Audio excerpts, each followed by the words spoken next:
আমাদের একটা বন্ধু সংগঠন তারা বলেছেন তারা নির্বাচিত হলে জামাতে ইসলামী ছাড়া সবাইকে নিয়ে তারা সরকার গঠন করবেন।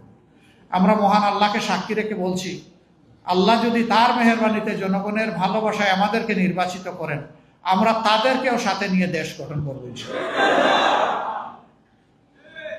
আর যদি কোনো কারণে আল্লাহর ইচ্ছায় সিদ্ধান্তে আমাদেরকে বিরোধী দলে বসতে হয়, আমরা তাদেরকে আশ্বস্ত করছি প্রত্যেকটি মানবিক কাজে, ভালো কাজে আমরা অবশ্যই তাদের কর্মী হয়ে এই কাজ করব, আমাদের কোনো আপত্তি থাকবে না।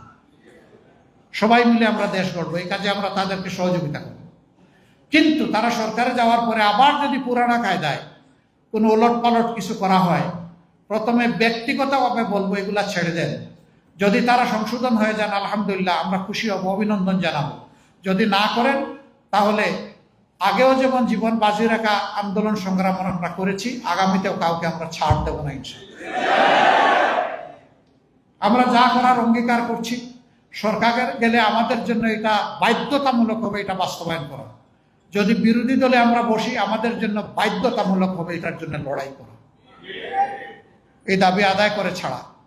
এই নীতিতে ইনশাআল্লাহ আগামীতে আমরা চলবো। আপনারা দোয়া করবেন, দোয়া করুন বাংলাদেশ যেন আর কোনো ফেসিবাদের কবলে না পড়ে, আর কোনো অপশক্তির কবলে না পড়ে, যারা মানুষের উপর থেকে হিংসা চরিতার্থ করবে আর জাতিকে ভাগ করে টুকরা টুকরা করবে।